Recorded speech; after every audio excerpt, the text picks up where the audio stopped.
What's up, guys? Welcome back. Sorry I have not made any videos recently. Shop work, life, just been getting in the way.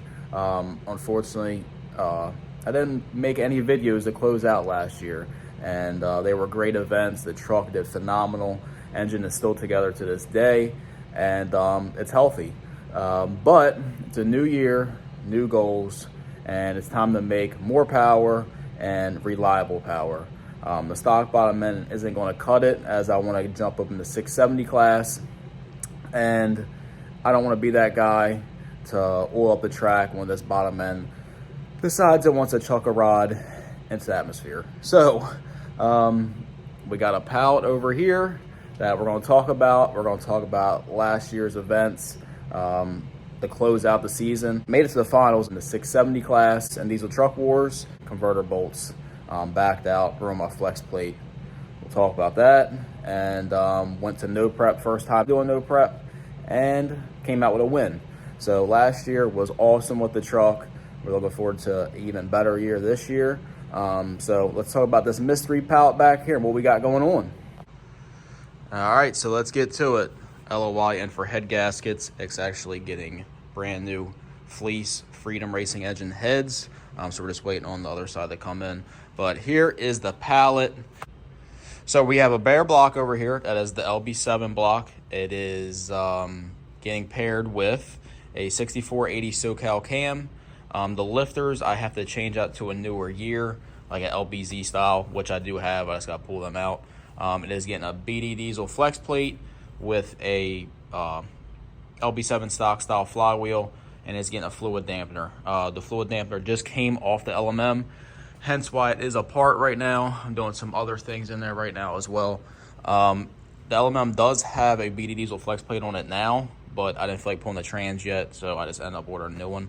They are very cheap, guys, and they hold power. Next, we have our SoCal billet main caps. They utilize a 360-degree thrust setup, so you do have to buy 2 sets of thrust bearings. All my bearings are in this box here: rod, cam, main, and thrust. That is my pinned and shimmed oil pump. That is a Wagler pump. Next, I got my pistons, and here's my rods and stuff in here. A couple other things in here as well. We have our main studs, which it's stupid not to do that. And then in here is piston rings and our DHD piston cooling nozzles. They allow like 30% more volume or something like that. So when you pair these with a high flow oil pump, I mean, it's a no-brainer. It's something that's not needed, but it's definitely good to have. Keep them cool. That's always a plus. And then my Total Seal piston rings. So here's our rod. Pull one out. Sit that there. And let's pull out a piston. Now let's take these over to the workbench and reveal what the setup will be. All right, guys, as we're set up, we're just going to be doing LB7 pistons again, with actually LB7 rods this time instead of LBZ rods. So just kidding. We are doing fingers oval cast pistons with Carrillo rods. Now look at this difference between them. I'm not really going to see a difference between pistons besides the bowl. These are 20 over. Yes, they are used because finding a brand new set is hard to find, but these only have like 10,000 miles on it. Guy broke a crank and decided he had enough with it. It does have valve reliefs. It is required with my cam, so this is perfect. But reason I went cast, I drive the truck a lot. I want to be able to take on a road trip if I want. I want to be able to drive it to an event if I want, and not have to worry about changing my rings out every so often. Yes, it's completely doable to drive with forged pistons, but it's not ideal. They don't take the cold start, stuff like that, as well as cast pistons. I want to be able to drive the truck like I do now, and cast is the best route for me. There's probably people wondering why I just didn't go with race cast pistons, because they just simply do not hold power. I wouldn't push a race cast over 1,000 horsepower. A lot of other people say the same thing. Personally, I would pick an LB7 stock pistons over race casts. Fingers oval bowls start off as blank race casts, but the oval design has been proven to hold power. There's quite a few out there right now that I know are over 1,500 horsepower on cast ovals. So that's why I went that route, guys. And I don't recommend race cast pistons to anybody that's shooting over 1,000 horsepower. Yes, I may have should have went forged pistons, but like I said, guys, I want to be able to drive this truck like I do now and not have to worry about it. And then obviously Carrillos are sweet rods. You can see the difference here. There is more budget friendly ones out there. SoCal has a nice rod out there that is holding power, and quite a few trucks out there making good power, like 1,400 plus. So they're a good budget friendly one as well. And so this is going to be the setup. Like I said, guys, it is going to be 1,200 horsepower truck, and that's what I want to keep it at. Yes, I'm going to turn it up. I only need about 1,000 to 1,100 to run 670 class, and occasionally turn it up for like no prep and stuff like that. So that is the setup with the rods and pistons. Guys, if you are building an engine, please do not use a stock crank. The Cali's Compstar is like $1,700 retail, and it is hard to beat. Yes, you can make power on a stock crank, but why? You're going through the time, the money, the hassle of building a motor. Just do it right the first time and be done with it. Like the guy I bought the pistons from, he had Carrillos and those pistons on a stock crank, and the crank broke and he had enough. A lot of people can't build a motor twice. I mean, these aren't cheap.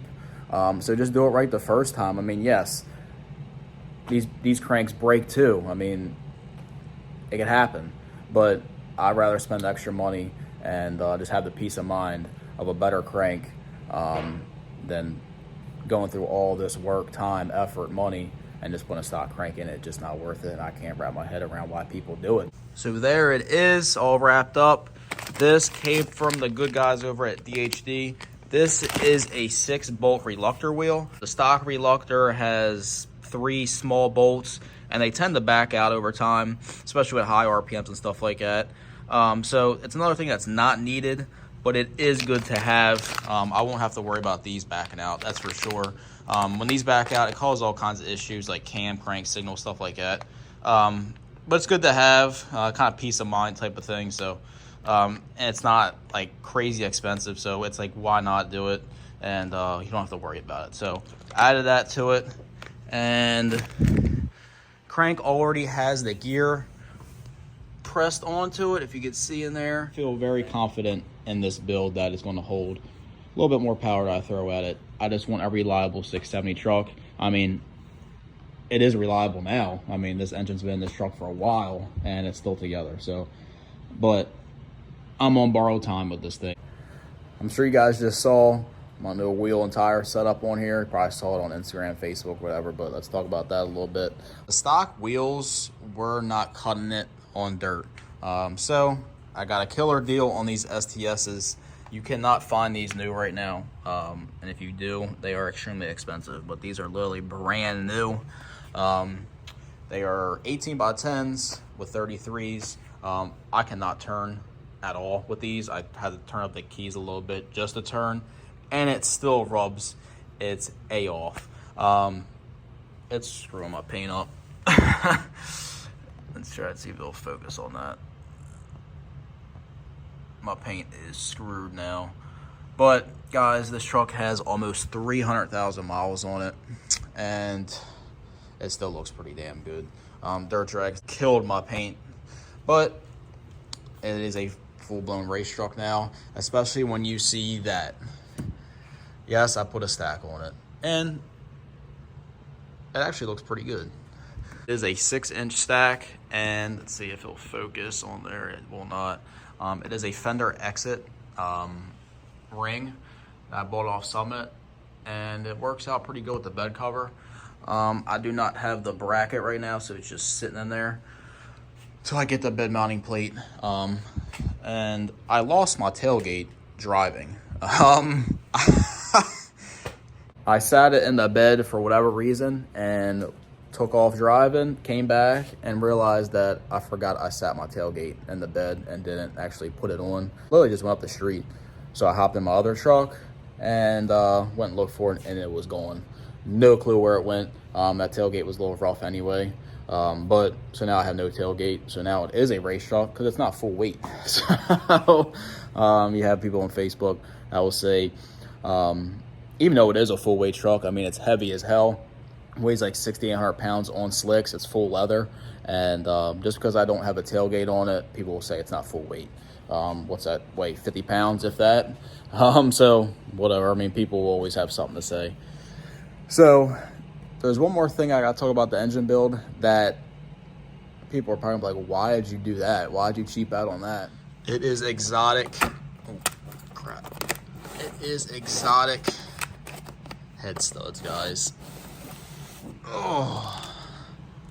These are Exotic XP2s.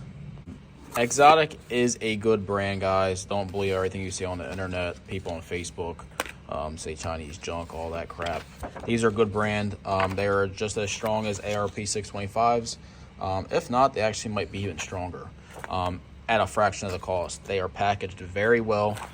They even come with sockets. And I've had great luck with the standard Exotic head studs. I've yet to have an issue, and I've installed multiple sets. Like I said, guys, they are at a fraction of the cost. They are packaged very well. To me, to be honest, ARP is overpriced. Not saying it's a bad thing, but I'll take my chances with these. I have yet to have any failures on any other trucks I've done with the standard Exotics. I've found these actually as an open box special, but they were not open. So I got them for a great deal. A person had like 10 on hand. I happened just to get one, and because I can't get them through Exotic currently, they are on back order. So just happened to come by these, grab them, got them for a good deal. So I will be pairing these with the heads that are on my truck. They have SoCal valve springs, SoCal push rods. This engine's going to be in the truck until the built motor is done. Right now it is a part because I'm getting a few things powder coated for the new engine. Rear cover, front cover, lower oil pan, upper oil pan. But I needed to get my alternator bracket repowder coated because it was bad. And I didn't think I had another one in stock, which I did after a fact. After I realized I dropped off a powder coat, I found it. So I took that one off and had to put this one back on for the meantime. Had a couple coolant leaks in here coming from this HSP thermostat housing thing. The LMMs, the 07.5s, utilize 2 coolant sensors, temperature sensors, and it makes for a pain. This is DHD's block here that reroutes it from the firewall directly into there. The stock one used goes down to the oil cooler elbow, and it's not ideal. So DHD came up with their design, which is pretty cool. The problem is I did not know that it would hit this thermostat housing.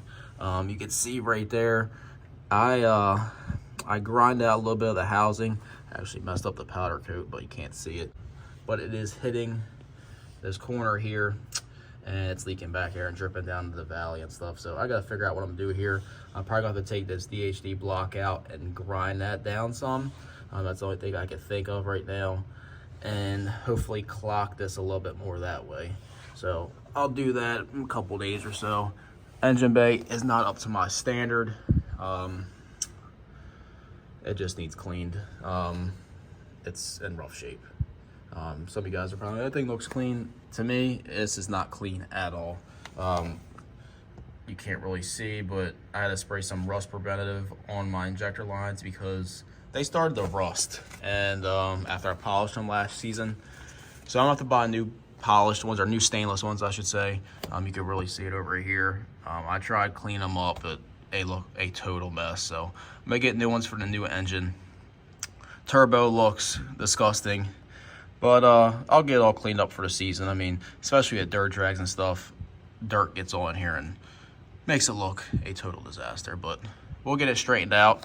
A couple questions I had about when I deleted that box over there with the glow plugs. One wire ran down to the starter, one went to the grid heater, one went to the alternator, and one came across and went to the fuse box. So I removed all that. Obviously battery's gone, grid heater's gone, Alternator is now relocated, runs here and goes directly to the battery. Other one goes to there, to my little mega fuse, and that feeds the fuse block. So it cleans up a lot. Now I have nitrous running up there, so it kind of defeated the purpose of cleaning that look up, but it still looks better. Nitrous looks cooler than a big block. So get this thing cleaned up for the season. It is not up to my standard at all. Now let's talk about what finished out the year last season and how well this truck did. So first event that closed out the year was Diesel Truck Wars. I entered in 670 class for the first time. The truck never even went 670s. The fastest past date was at UCC last year, which is 682. But that was on a hurt trans. The trans in it now is actually gonna have to come out and get a refresh for the season. Just probably refresh C3s and refresh the converter. Since they bolt together, we just zip the bolts out and refresh that. But it's still perfectly fine. Just gonna refresh it a little bit. Stupid not to. And actually gonna throw more billet parts in it. Like I said, guys, it only has a billet output and billet input, but it's time. Put on my big boy pants, and it's time to make some real power with this truck. So Diesel Truck Wars, entered in 670 class, never went 670s. First pass out, and qualifying one, whatever you want to call it, Q1, it went 672 at 102 or 103, and I was like, shoo, I was pumped. And first pass, the downpipe blew off where the front pipe meets at, and it was loud as hell in the cab. So trying to fix that when the engine's hot, when the exhaust is hot, was rough, but lucky my boy Justin Duffy had a spare clamp on hand. Somehow I had the wrong clamp on the truck. Stuff happens, I guess. I don't know what happened there. I don't know how it got mixed up, but it was nowhere near the right clamp. And I was wondering why it kept falling off at a couple events this year. I got dirt drags, it fell off once, and then it fell off again at Diesel Truck Wars. It just, so that made sense. So qualifying 2, and this was on nitrous. I think it has a 54 jet in it right now. And Q2, I forgot to turn the bottle on, and it still went 685 or something like that. So it was running good. So it made it a few rounds. I don't know. I think this was round 4 maybe. And as I'm coming up the return road, I felt the truck rattling and an engine code popped up. So I'm reading the code on my monitor, and it says something about a cam or crank sensor. I'm like, oh boy, this ain't good. So I cleared it. It didn't come back. I get back to the pits. I knew it was a converter bolts loose. So I get back. It's dark out now. Truck is hot. I'm rushing. I'm panicking. I'm like, that's it. We're not going to be able to get these things tight. Luckily, I want to thank every person that helped me out. Lend a tool, lend a hand, lend a flashlight. It really means a lot. You guys helped out. You guys helped me get this truck back out there when I thought it was over for the night. And we pulled the starter out from the wheel well. It is tough, high flow manifolds, especially when they're hot. You could barely get your hand in there. Hand was all blistered up. But I told the guys, I said, guys, we're only gonna be able to get probably 3 or 4 converter bolts somewhat tight to make it into the semifinals, and hopefully it holds. So we got it back together just in time to get up into the staging lanes and make our semifinals pass, and we came out with a win. But this time it was the noise was insane how bad it was. There was no way I was making it another pass, and that's when I had Landon Miller with Fire Punk, and I know it was going to be a good run. Unfortunately, I could not do it. I had to give him the win, but I still walked out with $800. The truck exceeded all expectations. Like I said, guys, the truck never even went 670s, and for it to go to an event like that, make it rounds and rounds, make it to the finals, come back with some money, and truck still be together and healthy. Obviously, converter bolts, and I ruined a flex plate. I don't know if you guys can see the threads on these bolts, and these are like some ARP chromoly bolts. So if it was some other cheaper bolts, it would have sheared straight off. Let's see if it even picks them up or not. I don't know. I'll show you guys a better video of them when I get the flex plate out. But guys, I am extremely happy with this truck. This thing is just a beast. It's a tank. I love this truck. It's taken me to places I would have never imagined. Met so many people with this truck. It's awesome that I'm actually able to put a built motor into it. Thankful for every customer comes to the shop, wants truck parts, wants work done. You guys what make this all happen. So let me show you guys this flex plate. So there it is. I even rode Diesel Truck Wars 2022, second place, 670 class. The converter bolt holes are no longer circled or round. They are ovaled. This is pretty much what it was the whole time. Then we had a no prep at Delmar, Delaware, US 13 Dragway, where the All-In Truck Challenge was this year. And it wasn't that great of a turnout for diesel trucks. It's more of like car stuff, small tire, big tire class and stuff like that. But we competed in the diesel truck part of it, and it wasn't that. I think there was 8 trucks maybe, if that. And raced my buddy Sammy in the semifinals. He's got an LMM as well. That's got a big single on it, S480, 150 overs, 12 mil pump, and that is a stock bomb. It's a 10-second truck. I'm surprised that it's still holding together. It's been together for years now, and I mean, granted, he doesn't beat on it a lot, but when he does, it holds the power no problem. So it's a bad truck. His converter did not lock up, so I blew right by him. So it wasn't that. It was a good race from the jump. I think he had me off the light, but I came right around him, and we finished off the year with some dirt drags at Kent County. Ran out of nitrous. Honestly, the truck on the dirt without nitrous is a dud. Maybe it's just me, but I could feel when nitrous hits and when I'm out, and it feels like a completely different truck. I mean, obviously when I'm on nitrous, I think I put a 72 jet in it. I can't remember. So that's about 150 horsepower or so, I think. And you could feel it for sure. So when you run out, it feels like the truck is a complete dud. But I lost, came in second place there. There's no payouts there. It's all for fun. Never did this for the money. It's all for fun for me. But when I do come out with money, I'm happy. Even if it is 50 bucks, pay for fuel or whatever. So always great to make it to these events. And hopefully next year, the crowd, the turnouts are as good as they have been last year, because the dirt drag scene around this area is going to a different level. The competition is getting better and better. I hear UPS and a tow truck here. Let's go see what's happening. Got some more goodies from our buddies at Dirty Hooker Diesel.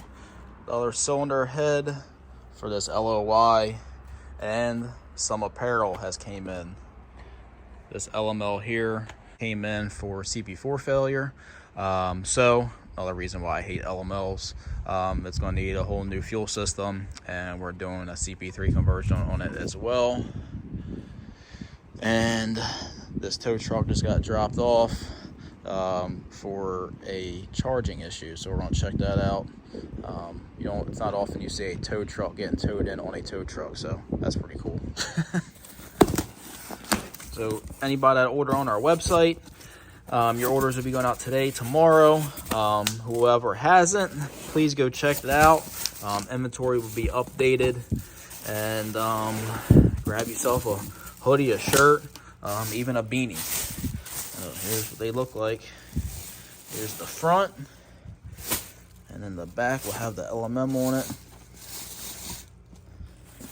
Shoo! That is sweet. All right, guys, that is all the time I got today. Got to get some stuff done in the shop, get these customers their trucks back, and I got to get this engine to the machine shop and get the ball rolling. Sorry it's been so long since my last video. New goal this year is to bring more content to the channel and actually record at these events I go to. So that is my biggest goal this year. If you haven't, please subscribe, please like, please comment any questions you may have. I'll see you guys next time. See ya.